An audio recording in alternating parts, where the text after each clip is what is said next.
La Zona Cero.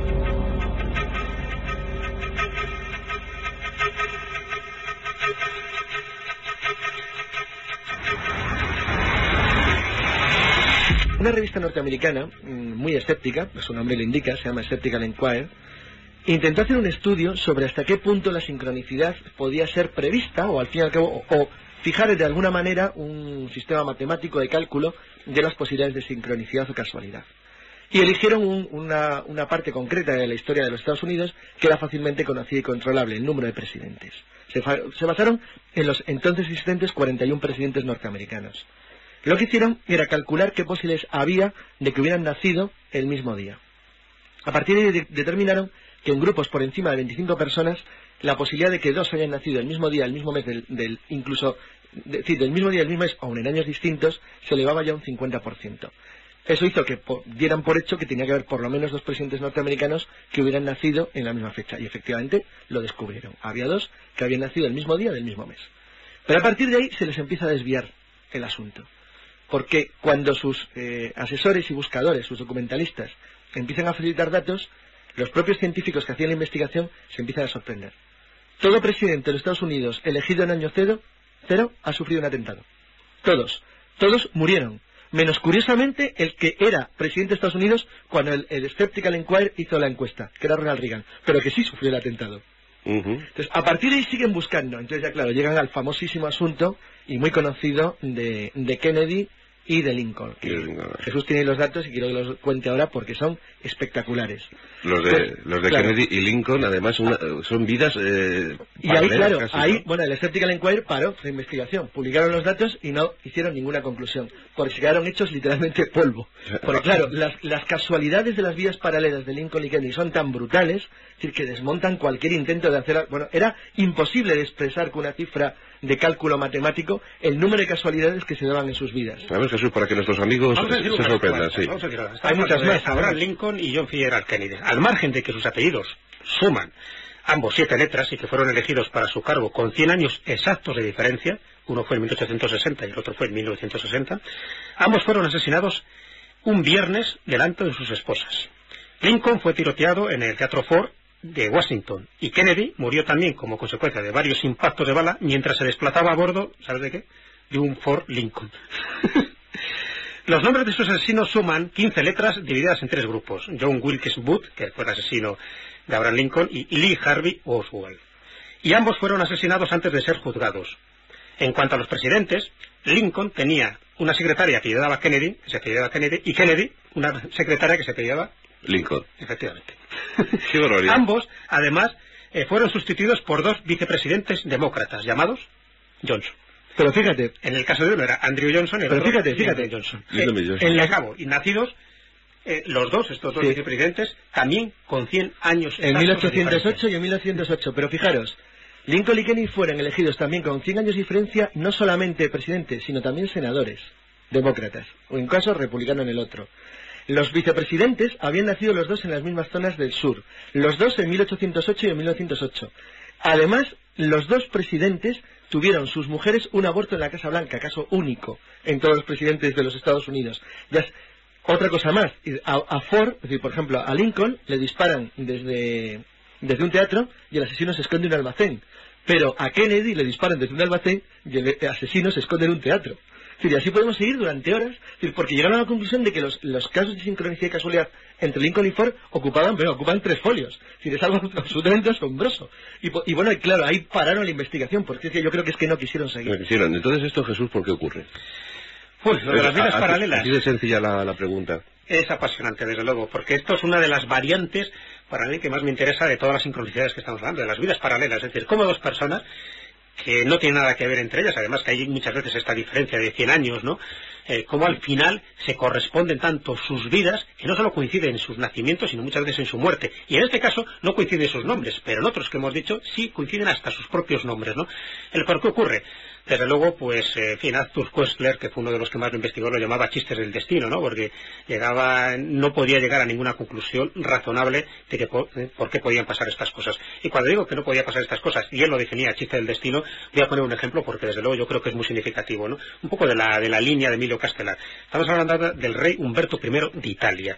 Y os cuento para que veáis también hasta dónde puede llegar. Esto es historia, esto se puede ver en cualquier libro de historia. En la noche del 28 de julio de 1900, el rey Humberto I de Italia cenaba con su ayudante en un restaurante de la localidad de Monza, que está al norte de Italia, donde debía presenciar un concurso de atletismo al día siguiente. Bien, hasta ahí, perfecto.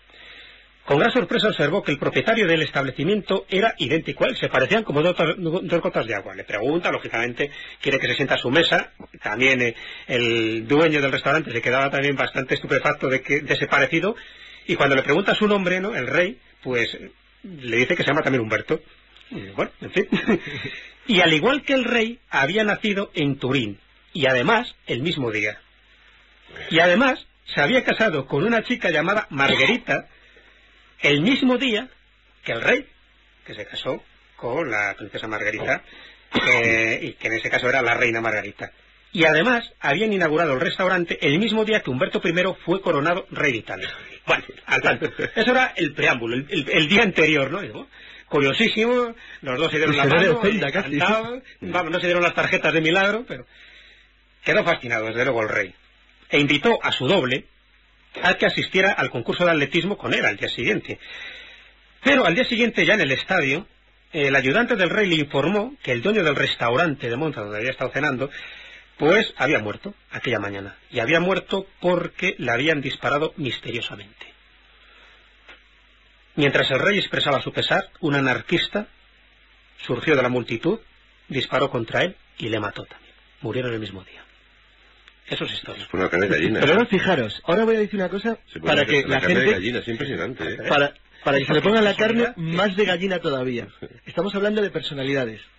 Imaginaros lo que podría ser si se pudiera investigar las vidas de las personas anónimas. Yo ahora voy a poner un pequeño ejemplo de los que se recogieron de la casualidad. Esto es curiosamente un ejemplo forteano. Franz Richter, un cabo voluntario del Cuerpo de Transporte austriaco, que tenía 19 años durante la Primera Guerra Mundial, es internado en un hospital de campaña aquejado de neumonía. Sin embargo, cuando una enfermera toma nota y ve Franz Richter, 19 años, neumonía, se quedó sorprendida, porque 4 camas más atrás había un paciente del Cuerpo de Transportes que se llamaba Franz Richter, tenía 19 años y la enfermedad era neumonía. Son los dos 19 años, el mismo nombre del Cuerpo de Transportes y neumonía. Misma enfermedad, pero claro, son sincronicidades sobre casos que habitualmente pasan desapercibidos. Imaginaros lo que sería eso si de verdad se hiciera un estudio amplio de la sincronicidad en el mundo. Pues nos llevaremos una buena sorpresa. Acordaros del Titanic. Claro, es que 14 años antes ya un oscuro escritor había escrito pues una obra que se titulaba Futility, pero que hablaba de un barco, Titán, además lo denominaba, y que ocurrió pues con las mismas circunstancias, tanto las características técnicas que daba del barco como se hundió, ¿no? Además prácticamente chocando contra un iceberg. Después fue exactamente lo que ocurrió pues 14 años después, ¿no? En abril de 1912. Sí. Que coincidía además, porque él también dijo que iba a ser en un mes de abril cuando iba a ocurrir este hundimiento, ¿no? Él lo llamaba Titán y después el barco era el Titanic, ¿no?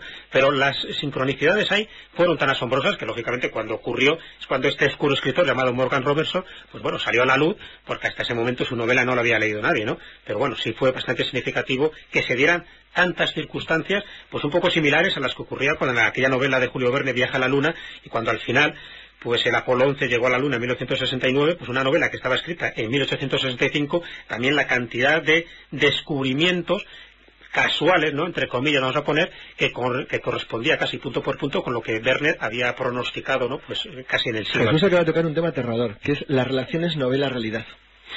Porque uno de los estudios que llevan, bueno, gente como Hoppe, precisamente en el tema de las sincronicidades y las casualidades, es intentar ver si se trata simplemente de la existencia humana o si coge la totalidad de la creatividad y de la creación humana.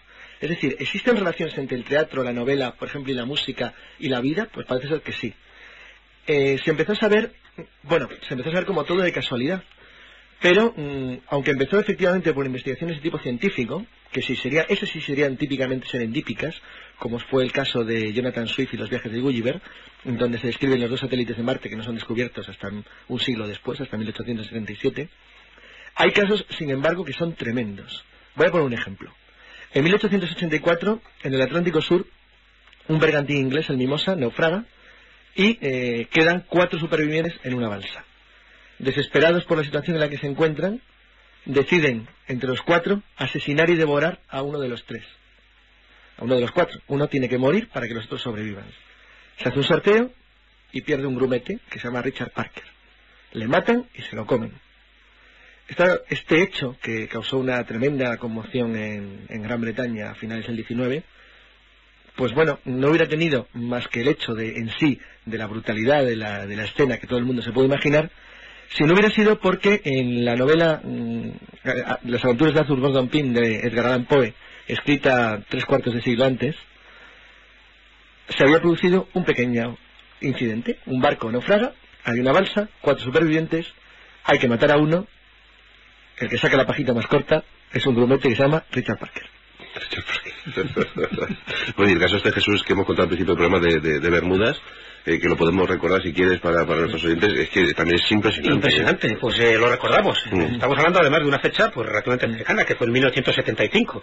En Bermudas, un hombre fue atropellado y muerto por un taxi al ir en una bicimoto. El hecho ocurrió exactamente un año después de que su hermano fuera muerto al ir conduciendo la misma bicimoto por la misma calle y por el mismo taxista, que llevaba el mismo pasajero del accidente anterior. Estos son casos en los que te dicen, pues, te quitas el sombrero y dices, chapón. El pasajero quedaría afectadísimo, ¿eh? Pero otra vez. Iba a decir que Stephen Hopkins, el famoso físico, tiene una teoría muy curiosa últimamente, que no ha llegado a desarrollarla, porque yo creo que el gran problema que tiene la física, y ya le pasó a Lederman en los años 60, es que cuando empiezan a investigar este asunto no llegan a ninguna conclusión, porque no hay conclusión a la que llegar. Es decir, salvo que se examine de una manera radical la forma en la que nosotros percibimos la realidad. Bueno, Carlos, pero no será un capricho de los habitantes de la cuarta dimensión. Podría ser, ahora lo hablamos, sí. Quiero decir que cuando toquemos el tema de Ford, que tocaremos en profundidad lo que son las teorías, porque como ha dicho muy bien Jesús, Ford dentro de sus cajetines, casualidad y sincronicidades ocupaban 2 espacios, pero tenía unos 30 más. Entonces, claro, imagínate lo que es una visión global de todo el absurdo del mundo. Bueno, pues Hopkins dice que en realidad convendría empezar a hablar, o a tratar en serio el tema, de una superfísica, vamos a llamarla así, porque él dice una cosa muy curiosa. Dice que hay quien a esa superfísica, por ejemplo Frank Tipler, que es un físico norteamericano, le dan otro nombre. Frank Tipler lo llama Dios, y así acaba antes. Sí. Bueno, pues que hay una especie de superfísica que dirige las vidas humanas, pero que de alguna manera no interfiere en las leyes naturales, es decir, hace que permanezcan intactas, es decir, convierte fenómenos claramente artificiales en fenómenos naturales. ¿Cómo se puede dar ese hecho? Bueno, pues esto se da por 2 obvias razones. Una, o las casualidades son mucho más intensas de lo que nosotros creemos con los conceptos matemáticos del espacio y el tiempo que tenemos, o en realidad la realidad no es nada, no tiene nada que ver con lo que nosotros creemos. Y nos movemos en una especie de escenario que, como dijo un día Ford, somos propiedad de otros. Entonces esto, Jesús, que es un gigantesco poltergeist. Bueno, se podría definir de muchísimas maneras. Desde luego, lo de poltergeist, o sea, en el momento que se muevan los objetos, desde luego ya estaríamos en un poltergeist. Pero en el fondo nos están moviendo de sitio, nos cambian de espacio, nos cambian el nombre, nos lo ponen, nos lo quitan. ¿Qué es esto, Jesús? Fíjate que pues te respondo con la frase de un filósofo, que para eso se devanó bastante los sesos, preguntándose el origen de estas coincidencias. Estoy hablando de Arthur Schopenhauer. Sí, fíjate, ni más ni menos, ¿no? Qué autoridad para darle más renombre. Creía que las coincidencias eran un reflejo de la maravillosa armonía preestablecida del universo, porque es que no tenía otra forma de entender este tipo de causalidades, ¿no? Que a él le volvía loco, y él, de hecho, fue protagonista de una de ellas. Se cuenta que Schopenhauer estaba escribiendo una carta y en ese momento, pues en vez de echar pues el secante, ¿no? Pues se equivocó y echó el tintero y puso aquella carta, no solo la carta, sino la mesa y el suelo, hecho un cisco, ¿no? Entra en ese momento la criada y cuando lo está recogiendo todo, pues dice, qué curioso, que dice la criada, que esto mismo lo estuve enseñando anoche. Y entonces se queda así Schopenhauer diciendo, ¿qué ha dicho usted, señora? Sí, esto mismo, que usted había tirado el tintero, que yo lo estaba recogiendo. Y en ese momento entra otra mujer, otra criada, y como Schopenhauer, y dice, y yo se lo comenté además a mi amiga fulanita, ¿no? Y en ese momento es cuando entra por la puerta. Como Schopenhauer era un incrédulo, como buen filósofo que era, pues dice, bueno, voy a decírselo a esta mujer. Es verdad que la comentó que yo había tirado un tintero, que lo había soñado y que lo iba a estar recogiendo al día siguiente. Y dice, sí, con esas mismas palabras, y además que usted es un despistado, mucho cuidado, y que antes o después iba a tirar el tintero, y justo me lo contó el día anterior. En ese momento Schopenhauer cambió todos sus planteamientos, pensó que había una especie de esto, de armonía preestablecida en el universo, y que desde luego había que estudiar muchos de los acontecimientos, que lo estaba enfocando desde una perspectiva bastante racionalista, pues desde una perspectiva, si quieres, pues mucho más holística, ¿no? Ahora sería una palabra que utilizamos, porque todo estaba concatenado, ¿no? Un poco lo que decía Carlos, pero también que era una teoría que está ahora muy en boga, a pesar de la palabreja, ¿no? De los campos morfogenéticos. Cualquier cosa que uno hace parece que tiene una relación, una conexión con otro acontecimiento, a lo mejor a miles de kilómetros de distancia, ¿no? Y ponemos un ejemplo, porque esto es como mejor se ve. Y sería además otro caso de serendipia. ¿Sabéis que el procedimiento electrolítico para la producción de aluminio fue descubierto por dos individuos de distinta nacionalidad, que lo inventaron al mismo tiempo, y cuando los dos en ese momento tenían 23 años?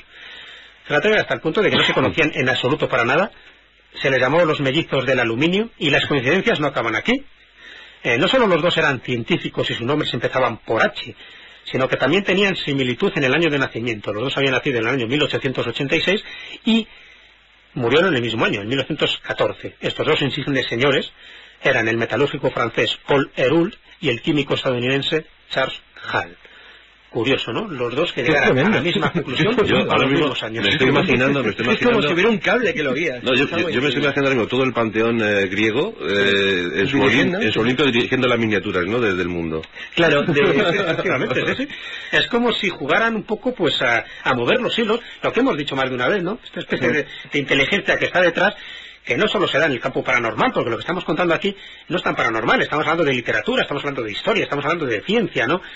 Pero, sin embargo, hay algo que deja perplejos a los propios científicos. Bueno, has hablado de Grecia, Hipócrates, conocido como el padre de la medicina, ya también se refería un poco a este tipo de asuntos que estamos tratando aquí, y creía que el universo estaba unido por unas afinidades ocultas, que no entendía, pero desde luego ya sabía que había conexiones invisibles de algo que estaba detrás, que nos estaba manejando, ¿no? Y que por supuesto estaba manejando los acontecimientos. Lo más curioso es que no siempre son acontecimientos sociales, sino que también hay... Fíjate que John Lilly, otro de los inventores del LSD, precisamente, lo llama Oficina de Control de Coincidencias. Así que sí, John Lilly se ocupó muy en serio, además precisamente derivado del descubrimiento de Hoffman Prayer sobre el LSD, que había trabajado él también en el asunto.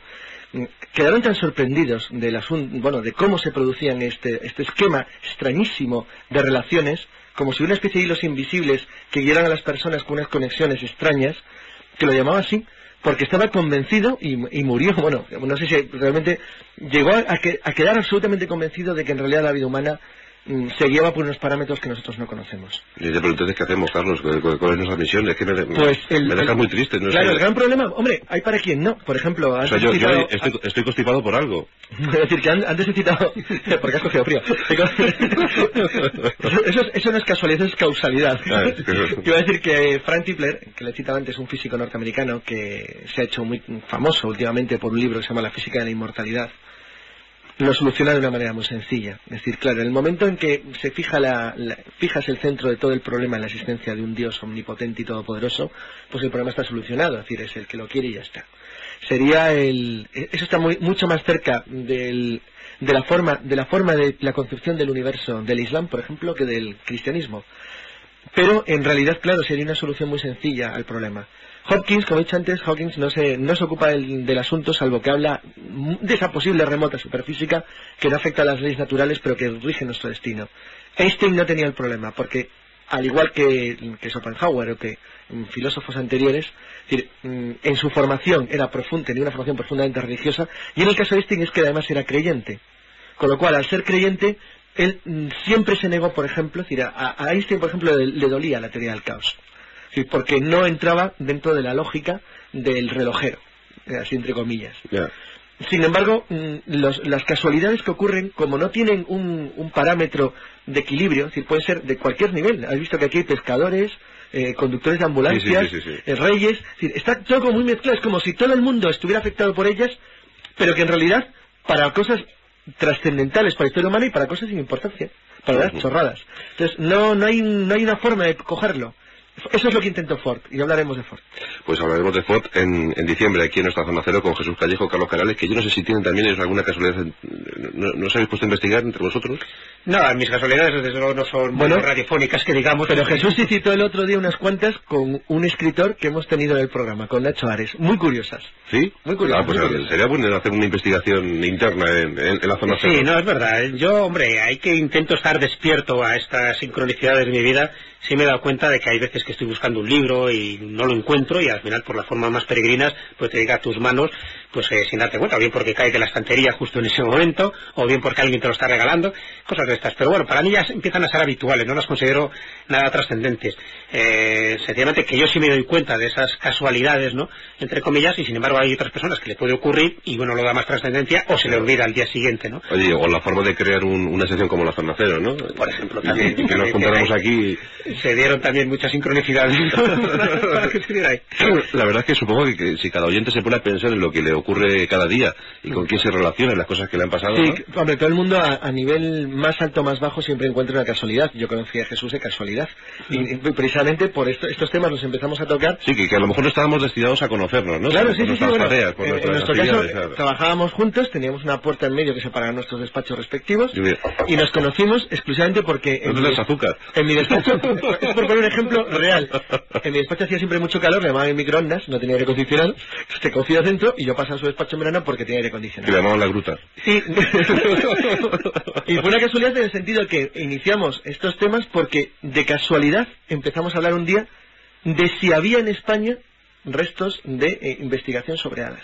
Sobre hadas. Así empezó toda la trayectoria. Las hadas. Pues es una casualidad Oh. a nivel pequeñito, pero que las casualidades de tipo general, que son las que sorprenden tanto, de las que hemos contado, se producen probablemente a una escala muchísimo más elevada de lo que nosotros mismos conocemos. Y así nació la mejor serie de libros que se han escrito en este país sobre hadas, duendes, gnomos. Jesús Callejo, Carlos Canales. Oye, ¿tú sabes algo sobre hadas? Exacto. Que si sea algo. Lo que habíamos contado, lo que vamos a contar ahora, pues así fue. O sea, y realmente fue el destino el que nos unió pues a dos personas tan distintas aparentemente, ¿no? Porque íbamos por caminos muy distintos hasta ese momento, y coincidir en el mismo lugar, en ese mismo espacio, en ese mismo tiempo, y tener las mismas inquietudes, ¿no? Entonces lo que empezó siendo pues una tertulia casi de salón, ¿no? Diciendo que, oye, qué raro que no existe ningún libro que trate esto sobre España. Bueno, pues ya que no existe, pues ¿por qué no lo escribimos? Y así surgió la y un buen historia. día en mi redacción, pues en el grueso del paquete de libros que iban llegando, y dice, aquí hay unos no sé qué tal, seres y lugares. A ver, trae eso. ¿Estos quiénes son? Y así hemos llegado al día de hoy.